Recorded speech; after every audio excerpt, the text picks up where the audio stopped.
Yes, it is being live streamed. All right. I'm going to share the text of the RaMaD Valley on the part that we read. Remember, we are in chapter 7. It's the beginning of Daniel's visions. It's still written in Aramaic. We read through the vision itself. This dream of the night, there was a storm. Winds came from 4 directions, roiled up the sea. 4 beasts came out of the sea. In the beginning, the beasts were more like real animals that we know about, lions and bears and tigers. And the third one was different from everything that came before it. And then in the end, all of a sudden, there comes this vision of Atik Yomin, of HaKadosh Baruch Hu, and the heavenly court. And then there's someone who comes, and dominion is given to one beast after another. And then in the end, the most recent beast is wiped out. The other 3 beasts are allowed to continue somehow in their being, and this one in the shape of a man is given dominion, permanent dominion. And Daniel's watching all this and trying to figure out what is he seeing. And that's as far as we got. That's the end of that chunk of it. The next part that he writes about, whether it's for his own recollection, whether it's initially meant for the Dorot, for the generations, not clear. But in the latter part of this chapter that we haven't gotten to yet, he goes up to one of the heavenly beings and he asks for some explanation of what he's seen. And he's given some explanation based in part on that explanation. Okay, people, many Meforshim, in the Gemara, some of it, the Ramban Valley, the Maharal, many people have interpreted this dream and told us what it parallels in terms of human history. We spent a fair amount of time last week talking about that very first verse where it says that Daniel wrote it down, and there was this thing about Reish Milin Amar. He spoke the sort of like the outline of this was something that had already been said. And that's pretty much, I'm going to work with RaMaD Valley this week. That's pretty much how RaMaD Valley saw this, is that he says, look,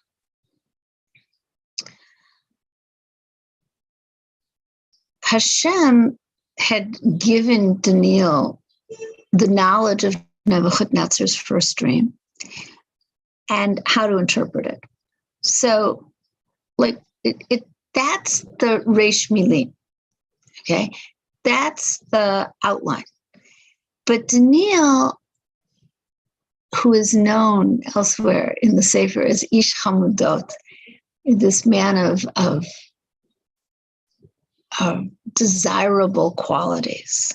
The word chamud that we use today, such a cutie pie, maybe not good definition of Daniel, but this man of who's greatly beloved to God as well as to the people.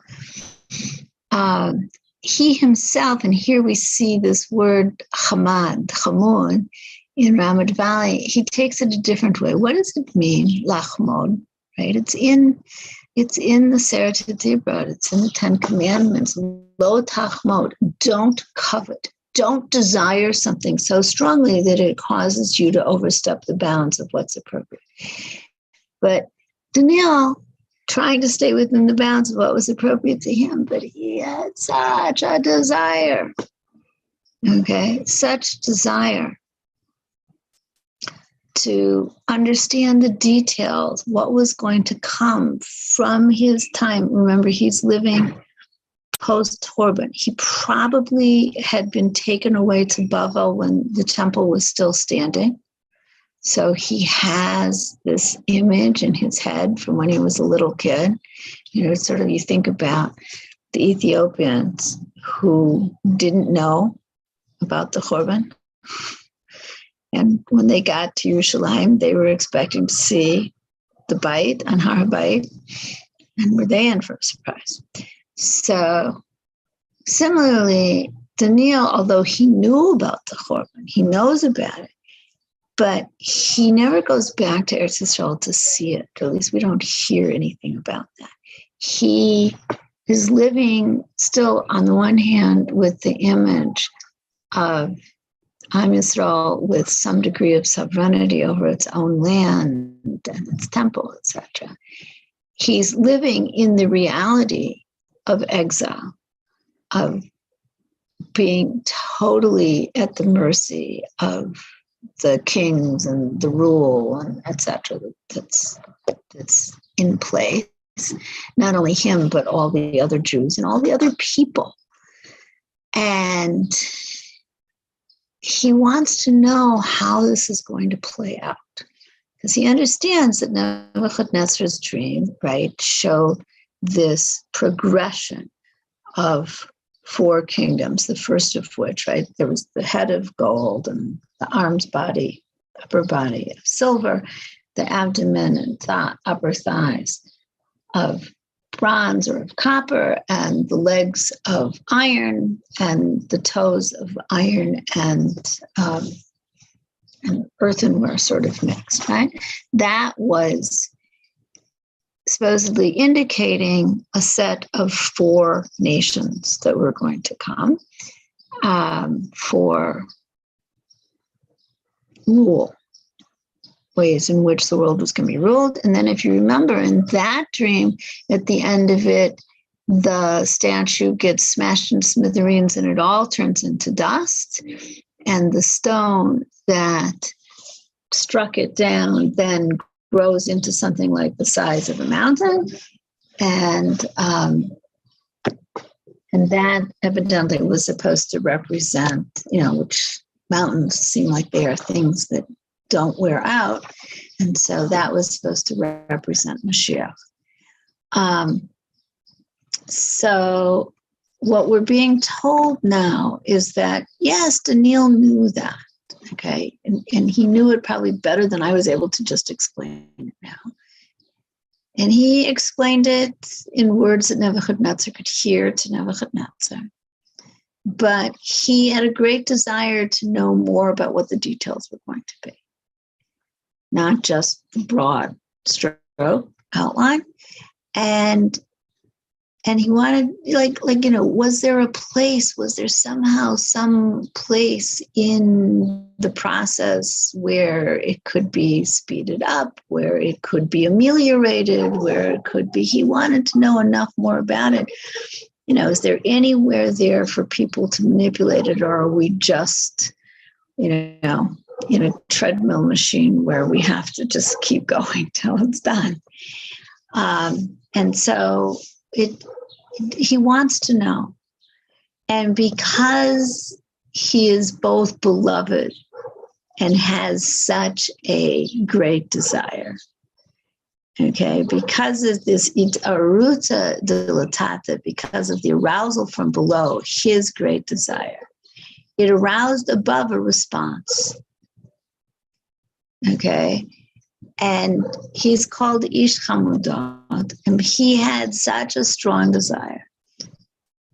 But then it awoke, this strong desire of his awoke a response from heaven that gave him that which he was desiring, the Devar Chamda, right, that he wanted in the majority of things. Not in everything, because we're going to be told that there are certain things, particularly about the later visions, not necessarily about this chapter, but the later visions. He is told explicitly, stumim v'chatumim hadavarim ad et ketz, that these matters are closed and sealed off until the end. at the end time, the time of the end, then it'll all be revealed and you'll understand what all this was. But until then, you have a vision, but you're not going to be told what it means.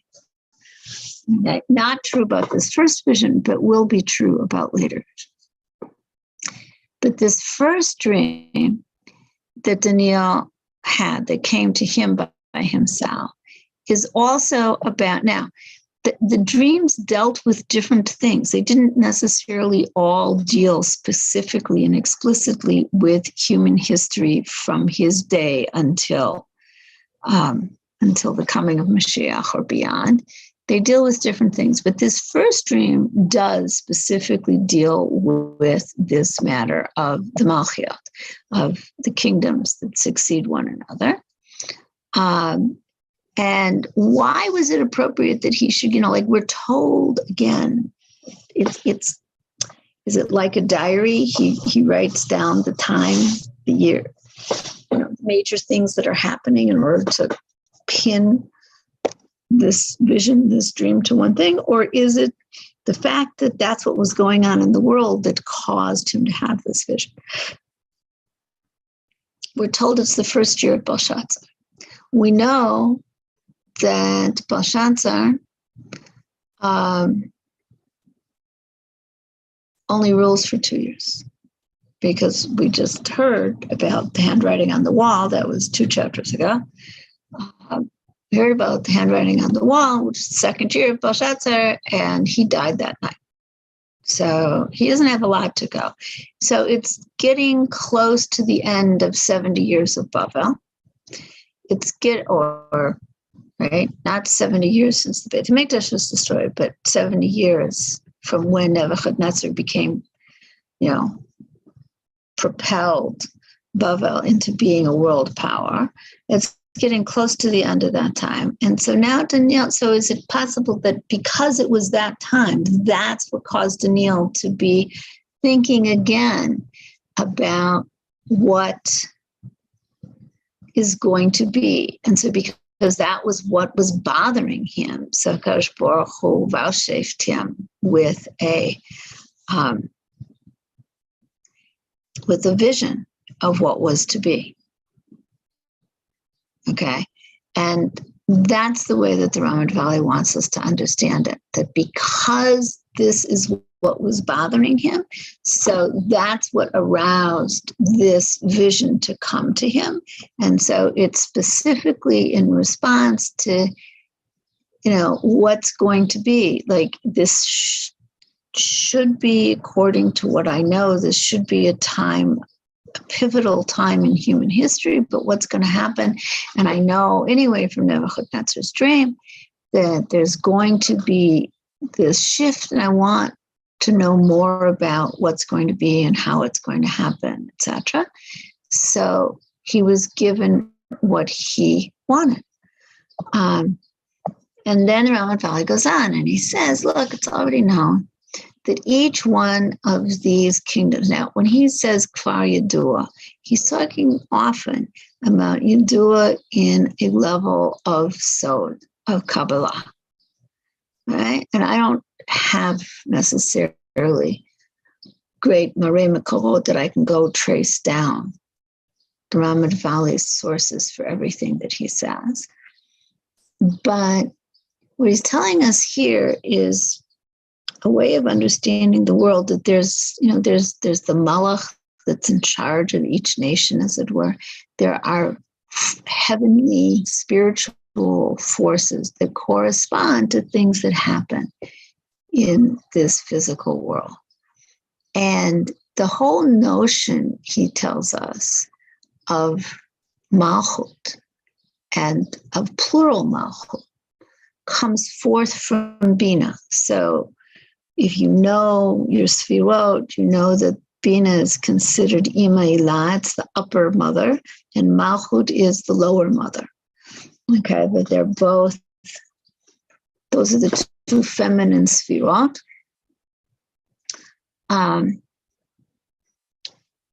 And in terms of Hashem's name, Bina refers to the upper head, to the first Hey in Hashem's name, and Malchut refers to the last Hey in Hashem's name. I'm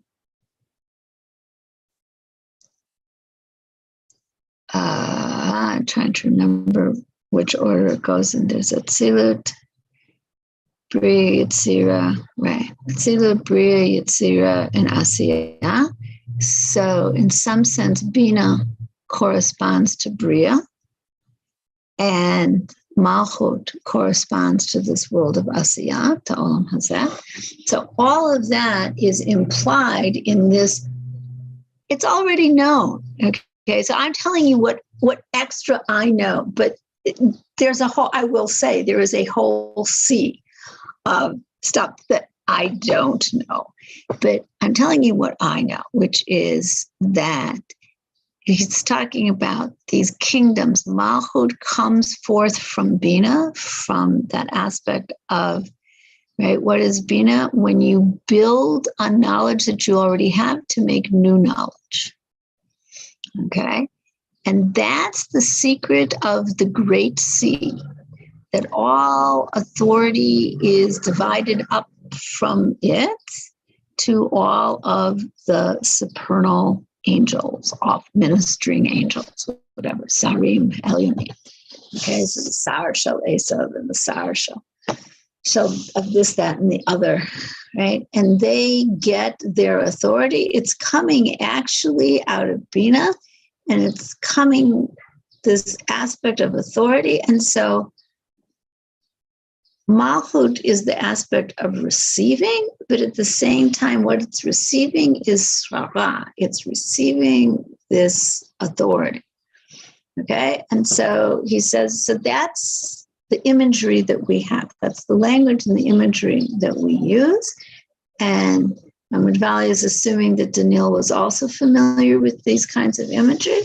And so therefore, he says, the four Malchiot, the four kingdoms that were going to be revealed in the future, were arguing and fighting and brawling one with the other in some abstract sort of sense. Okay?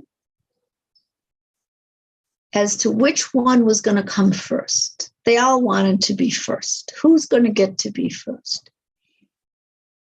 And each one says, I'm going to rule. That one says, I'm going to rule, etc. And so Daniel, this is our verse, Daniel, like, lifts up his voice and he says, I saw this particular vision in these visions of the night, and behold, there were four winds, four ruach.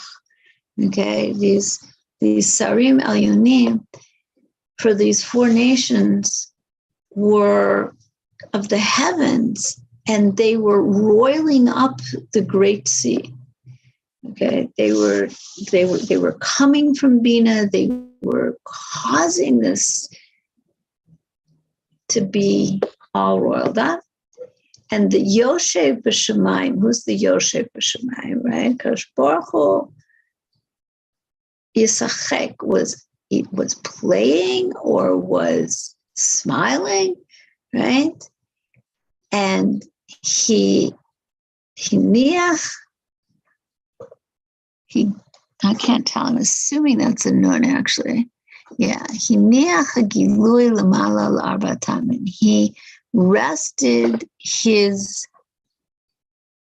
the revelation of his presence above all four of them.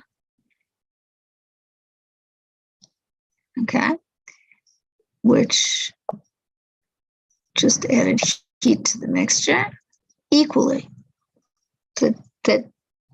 But that doesn't solve their problem, right? They're fighting who gets to come first, who gets to come first, who gets to come first. And he's like, I'm first. Okay? I'm first. I'm above all of you. But in terms of which works in the supernal realm.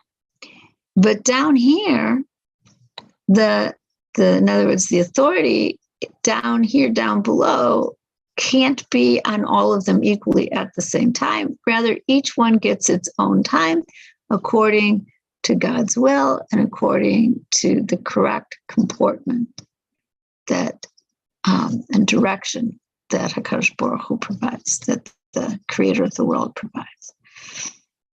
All right, so that's that second pasuk where Daniel saw the four winds coming, and they are over the sea and roiling it up. And at that point, they're all four visible at the same time. But then what happens is he sees the four beasts come out one at a time. There's a first and a second, a third and a fourth. And so the four winds somehow impregnate the great sea and cause the kingdoms to be born forth out of it, these beasts to be born out of it. And again, he says, V'hine kvar yadua. I know that that's essentially code for a level of understanding, not to just take it on the surface level of what the words means. And he says that these kingdoms, the malchut of the non-Jews, get referenced or are compared to beasts, if you want to read it that way, chayot, to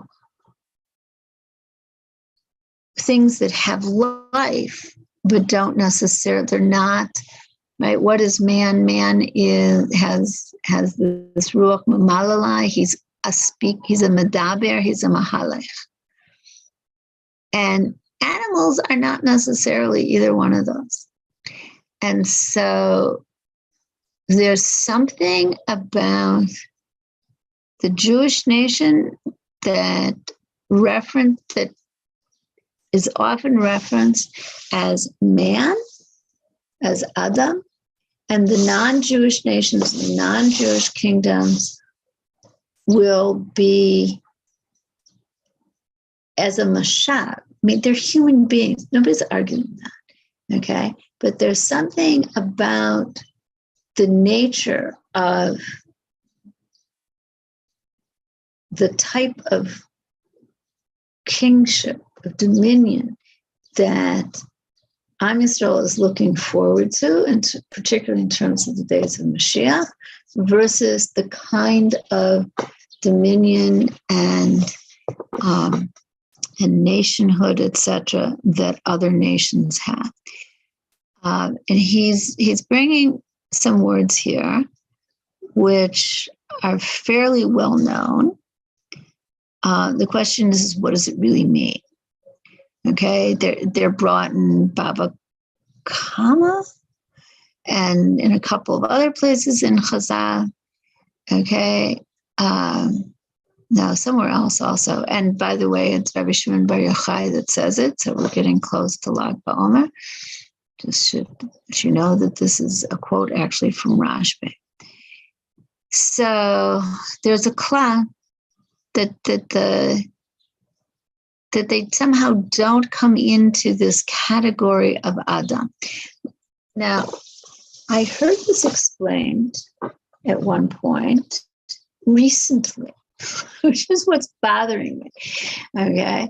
And I've been learning from a whole lot of different things. I'm wondering if it was maybe in the Zera Shimshon, but I'm not positive. I read somewhere, I think within the last week, that there was an explanation about that. Somebody was concerned. He was being called before the king of wherever this place was. I don't know, Roman emperor, somebody. And he was concerned that the king would know of this quote, that Adam atem ve'ein umot haolam kru'im Adam. Man, you are, and the nations of the world are not called Adam. And the explanation that he gave was actually very interesting. That source that I'm remembering, gave there was actually very interesting. So what he said was that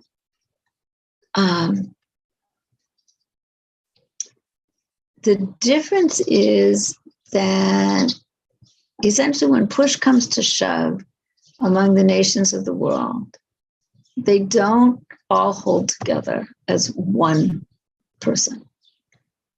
Okay? They are lots of different people, and they remain lots of different people. The nature of the Jew is not only to be proud when their fellow Jew does something good, to be embarrassed when their fellow Jew does something bad, to take care of their own. Okay? And it's completely one family, that if you go to anywhere in the world and you want Shabbos, you need help, you can turn to the Jews who are there and they will do their best to help you. And that's not characteristic of any other nation. I think, Baruch Hashem, I think we're having a positive influence on the world, and I think that there are more and more good individuals in the world, but they are good individuals, and they will do these things because they'll do it for anybody, okay? Not just for their fellow Italian or not just for their fellow Russian or whatever. And we also, of course, are doing our best to help not just each other. But when our resources are limited, we still put aside our own needs to help the other. And so the explanation is for that reason, Yisrael is called Adam. Adam, Atem. Adam is singular. Okay? We're not saying that the Umot of the Olam are not called Anashim, that they're not called human. They're human. But they're not called Adam, because Adam is singular. And Adam Elyon, Adam Kadmon, the image, B'Tselem Elokim, that sort of just, that is a parallel for the structure of the universe. And only Yisrael parallels that completely enough to be called Adam. So whether that's the secret level that RaMaD Valley is speaking of, or whether he has some other understanding of this saying of Rashbi's, I don't know. But he goes on and he says, and therefore, right, you'll see that here, with respect to the kingdoms, in other words, here in this vision that Daniel was given, all of the other kingdoms appear in his vision, his dream, his prophecy, whatever it is, as animals, except for Melech HaMashiach, who shows up as a human at the end. All right? But the other ones, the ones for the nations of the world, because what does the pasuk say? It says, "Va'arba chayven, ravravan, talkan min yama, shnin da min da," and 4 great beasts, great living creatures, but not human, right? Not Adam, not singular Adam, came up from the sea, different one from the other. That was the pasuk that we had read, and RaMaD Valley is trying to explain. And maybe that's what's going on. Maybe that's why they're beasts and not human, because shanin da min da, because they perceive themselves as different from each other and not as coming together as, the whole notion that Knesset Yisrael actually speaks of that I'm a part of it and you're a part of it and we're all part of it. That's something which is not necessarily even in the folklore, as it were, of other nations of the world. But he said, and then RaMaD Valley goes on and he says, but at the end of the matter of when it comes to the Malchut of Yisrael, the verse is going to say, Ba'aru, and behold, im ananei shmaya, with these clouds of heaven, kvar anash atahava. Then somebody that appears like the son of a, right, in the form of a person, like the son of a person was coming. Shehim, and that one is being compared to Adam as opposed to being compared. In other words, but he's being very careful. He's not saying that they are animals. Okay, you understand? He's not saying that they are animals, but there's something in the nature of the type of dominion that they want to establish that is animalistic and less than human. And in that sense, he is saying that so they are compared. Right? He's careful. They're compared. He's careful before the days of political crisis. There you go. Right. The fourth verse. And behold, the first kingdom, that was the one of the costume, right? And he knew that, right? The Rosh Zahav, that was Nebuchadnezzar, that's the costume, the people of Nebuchadnezzar. But in his dream, instead of being compared to a head of gold, and we're going to hear later, I'm going to go back through the whole thing of the Maharal of Prague. I did part of it in chapter 2, but I'm going to go back now because he does add in the things from chapter 7 and then pulls it all together. So we'll spend a different week doing Maharal, or a different couple of weeks doing the Maharal, but right now we're doing RaMaD Valley. And so he says, so the first one is compared to a lion, right? The verse says, Kadmita ka Arya. The first one is like a lion. And furthermore, it says in the verse, V'gapim di nesher, and wings of an eagle it had, right? So why? Because it rose up above all other nations, right? This is the first world empire since the establishment of Am Yisrael, really. You could say that Shlomo HaMelech essentially had a world empire. He got tribute from an awful lot of countries. He didn't actually have to go conquer them so much. And, was he getting tribute, or was it just that they were so appreciative of his wisdom, etc.? But at any rate, there had been Egypt as a world power prior to Am Yisrael leaving Egypt in tatters. Shlomo essentially had some kind of world power, but Nebuchadnezzar and Bavel is the first true world power that there is, that also causes destruction to the Jewish thrust in history towards Mashiach, slows it down. And now there's going to be this succession of other kingdoms before we get back on track. And it's interesting, RaMaD Valley and what I remember from the Maharal are actually going in the same way, that why was it the gold head? Why is it the Arya, which is the king of the beasts, and the eagle, which is the king of the birds? And specifically, RaMaD Valley says the whole point is that it had wings, and wings of an eagle. If you remember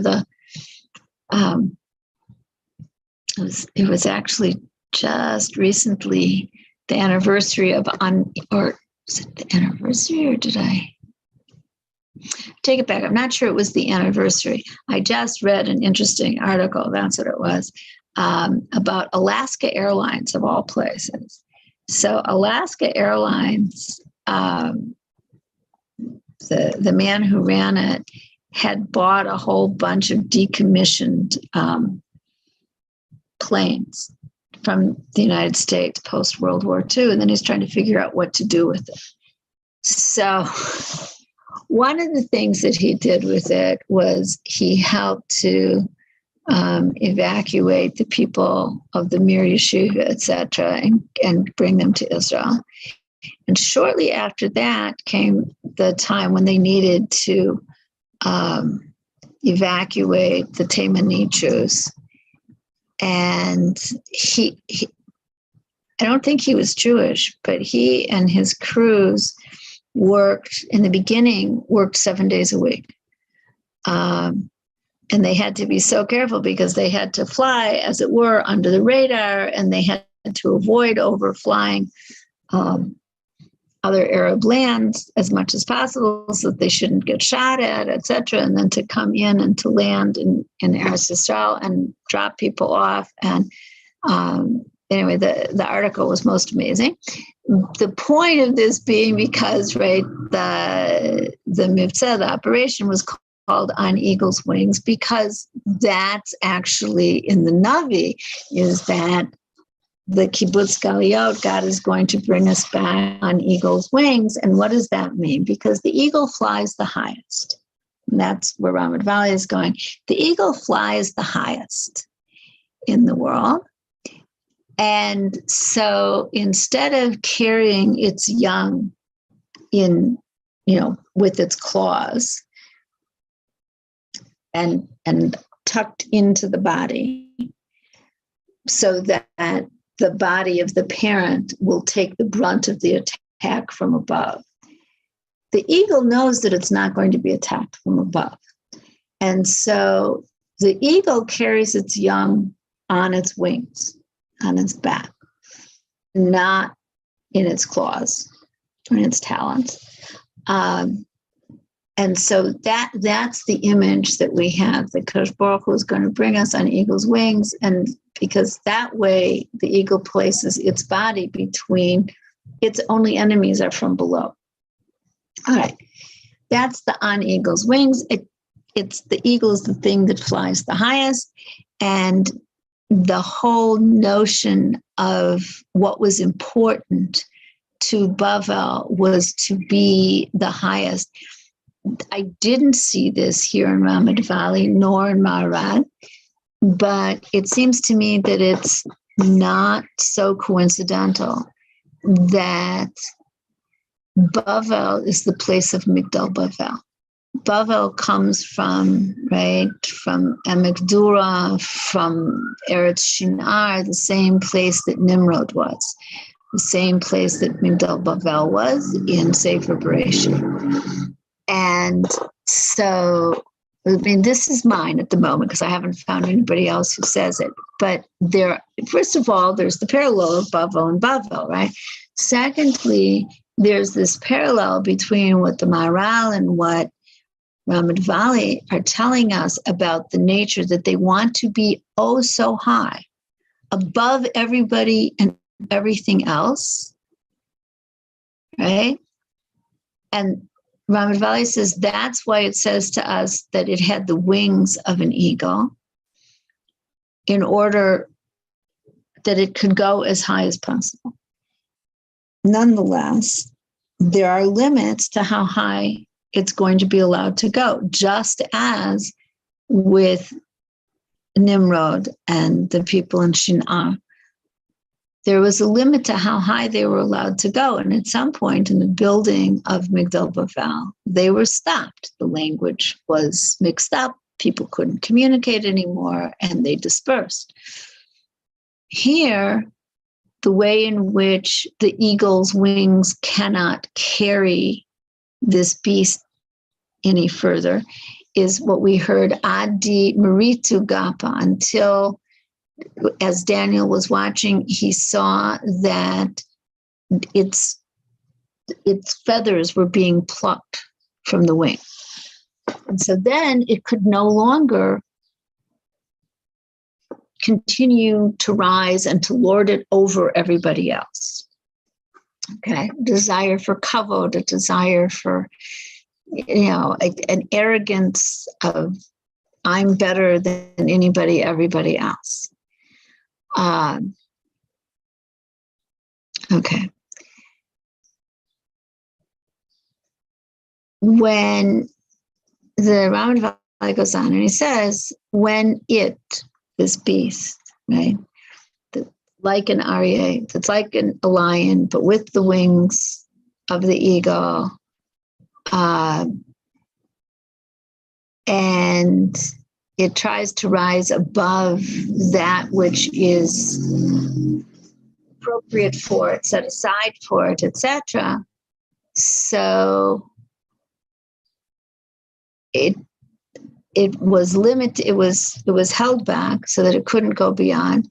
But it was, in fact, given the dominion that had been decreed for it. Okay, and how was that affected? It says, "Tilat min Arya," it was lifted up from the land, va'al raglin ka'anash hakimat, and on its feet like a human, it was stood. It was placed erect like a human, and furthermore, it was given human brains. Okay, human intellect.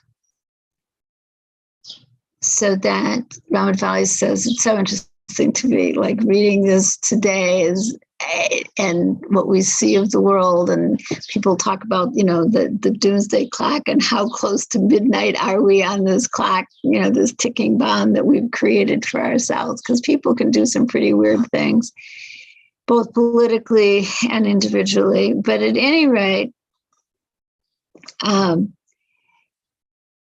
but so there's a little bit of nechama, of not of compassion, of consolation from hearing this, to realize that God will make sure to keep us in check.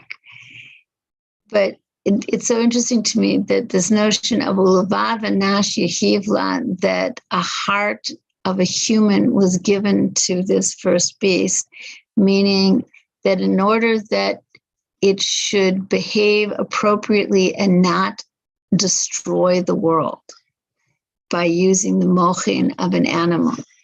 People nowadays have a mistaken notion that, like animals don't follow their own den, and animals don't this, and animals don't that. And in fact, animals do a lot of those things, number one. Number two, what will often happen is that if there's an increase in the food supply, then there's an almost automatic, by animals, right, increase. So if there's an increase in the prey, then there's a corresponding increase in the number of predators. And then but now there are more predators until it gets to a point that the number of more predators there are will come close to wiping out the prey.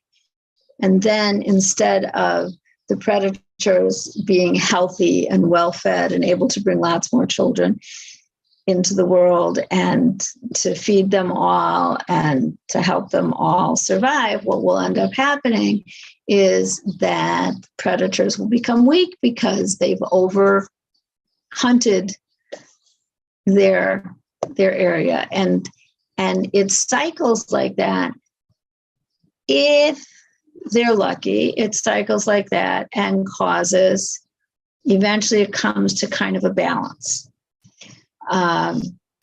But it has been the case that there are times where it's not just humans that cause animal extinctions. Other animals can cause animal extinctions as well. Not because they're attempting to hunt down every last one, but because they're hungry and that's the food that's available. And when the food runs out, then they die out also. And so that kind of behavior is this thing of lahachriv et haolam. Okay, and because the mochen of a chaya are, there's food, let's eat. I feel strong, let's procreate. Until there's no more food, and then I'm stuck. Because what is it to have Mochen of a human is to be able to look beyond yourself, to look beyond what is to what are likely to be the consequences.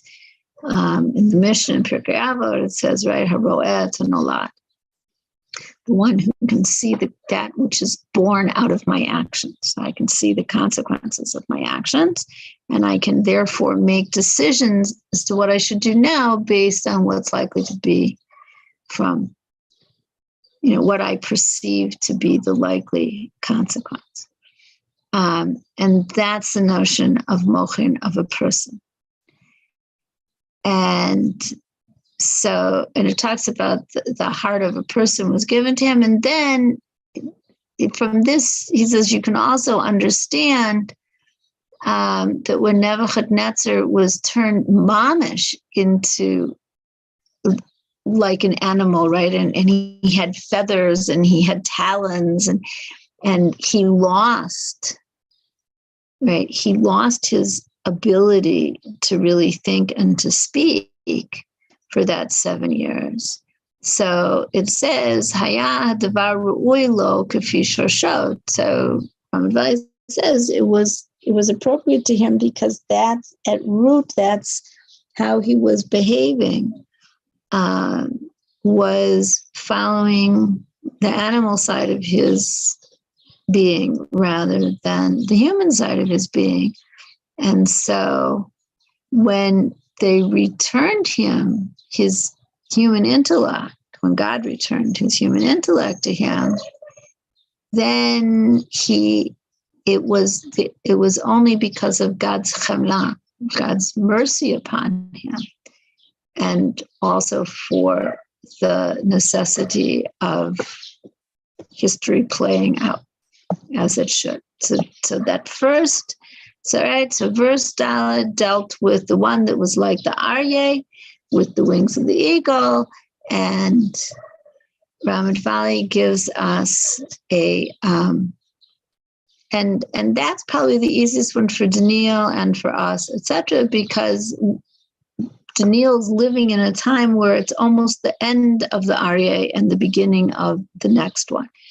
So the next one is, again, we talked last week briefly, that is the word in Aramaic is dove, but is that the same as the Hebrew word dove, or should there have been a Dalet Zayin switch? And is it really talking about a great wolf? I'm pretty sure RaMaD Valley and absolutely positive the Maharal speaks of it as a bear. So we'll leave it at that.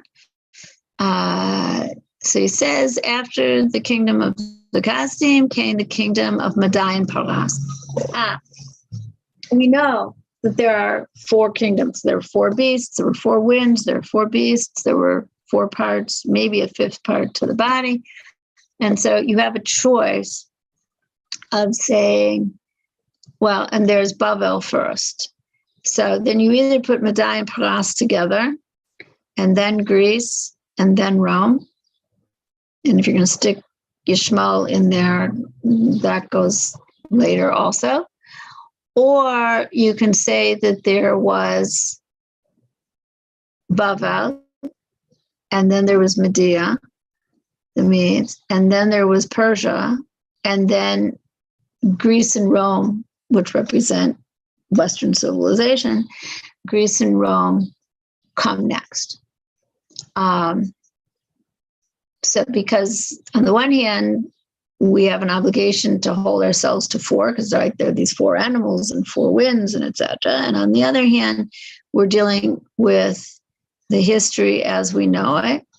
And it's interesting, for people who live later, like it all works out for the people in the time of the Mishnah and even the time of the Gemara who are explaining it. They saw, right, Persia continued to exist even though Rome had taken over a large part of the world.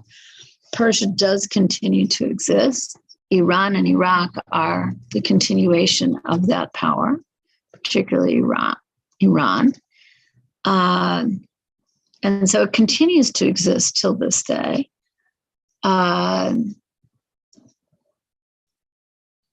Greece perhaps does not so much continue to exist. So depends on how you look at it.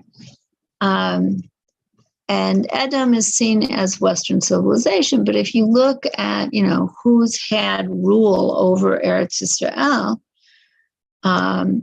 you have, so when the Crusaders and the British then become aspects of Edom, the Mamelukes and the Ottomans and I'm blanking on don't remember how to pronounce it. Okay, so do you see them as a continuation either of Mede or of Persia? They come from that part, or do you see them seeing as they're Muslims? They're not the native Yishmael. Okay, they're not Arabs. Okay, Arabs actually never ruled over Eretz Yisrael, but because the Turks are not Arabs and etc. But it's questionable as to what do you see them as a continuation of one of these four, or do you see them as something else, or do you say, oh, it's such a small blip in history, it doesn't matter? But one of the problems with the people who were defining this, RaMaD Valli is like 1600s, I think. Maharal's around the same time, maybe a little later. Is that more history has gone by, and how do you slot in all the other people? And perhaps that's why the angel has to say to Daniel, stumim v'chatumim ad et ketz, that these things are closed off and sealed until the end, and then you'll be able to actually make the parallels. In the meantime, we're making parallels. We're not 100% sure that we really know what the parallels should be. We do the parallels based on our history up till where we are. I want to do at least one more verse to get through this bear. And then I'm going to call it quits for today because I've been talking for an hour. And then we can pick up with RaMaD Valley again next week. Okay, so he says, behold, after the kingdom of the Kasdim, meaning Bavel, came the kingdom of Madai and Paras. Okay, so we already heard about Daryavesh Hamada'ah, and then there's going to be Koresh HaParsi, and then later there's going to be a different Daryavesh who's going to also be Parsi. Anyway, who they are, so Madai and Paras are compared to, or not even compared, Nimshal, they're represented by this bear. Why? Because a bear is Gibor v'chazak. But its heart isn't like the heart of the lion.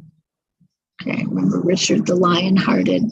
Somehow the heart of a lion represents, in human culture, represents bravery and steadfastness, etc. And so the heart, but also remember that the RaMaD Valley, the heart is the seat of, even though he uses the word moach, which we use to mean brain, the seat is the heart of knowing.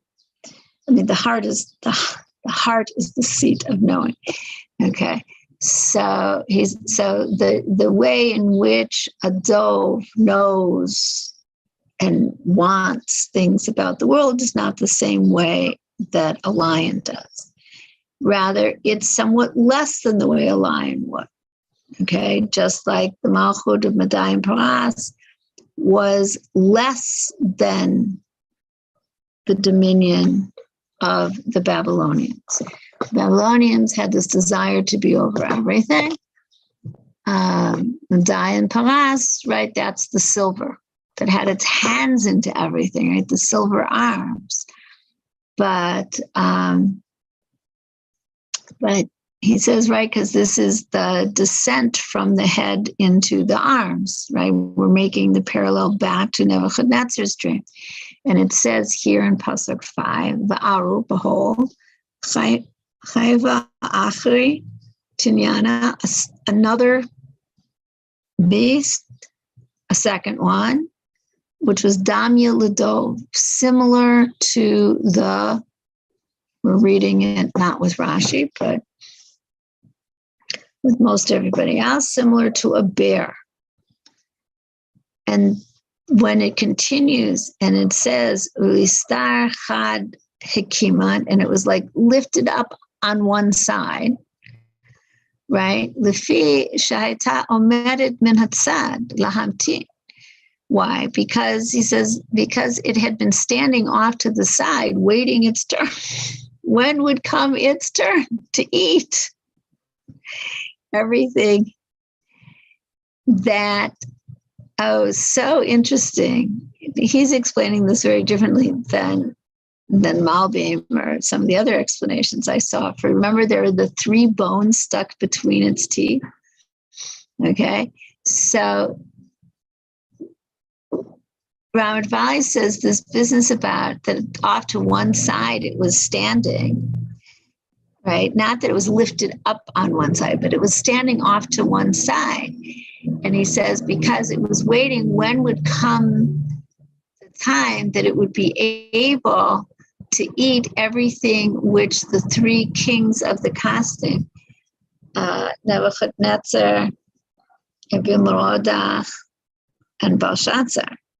When was going to come the time, some people put a 4th one in there, but basically the 3 kings of the casting, when was going to come the time that all the stuff that they had hidden away, right? When were Madai and Paras going to be able to get their hands on everything that the kings of the casting had put into their treasure houses? And that is certainly the true implication of the matter that says about, so he's explaining, what is this? Utlat al-an b'pume ben shine, right? That there were these 3 ribs, 3 bones that were in its mouth between its teeth. All right. So, like I said, I did read other explanations. We're going to do RaMaD Valley from start to finish, and we'll go look at some of the other explanations later rather than confusing the issue. But so he says it's because they stood off to one side, waiting its turn to get at the treasures that had been collected by those 3 kings. And so that's represented by these 3 bones, 3 ribs that were in its mouth between its teeth, and seeing Biota Mamtanet El Xerato Yitbrach, and seeing as it waited, essentially patiently, right, for the Blessed One's decree. Therefore, when the time of its rulership, when the time of its dominion came about, it was announced and said from on high, Shetakum le'achol basar harbe, that it should get up in order to eat a great deal of meat, to hint at the influence of the nations, which is only based on externality. And therefore, the influence or the abundance, let's say the abundance of the nations that had been gathered up by the casting, okay? But it's only external types of abundance, right? It's not ruchni, knowledge and Torah knowledge and knowledge of how Kadosh Baruch Hu runs the world and and emotional knowledge. It's not that kind of knowledge. That's not the treasure houses. The treasure houses are full of materialistic things. It's all externalities. All right. And so that's the reference to basar, to meat.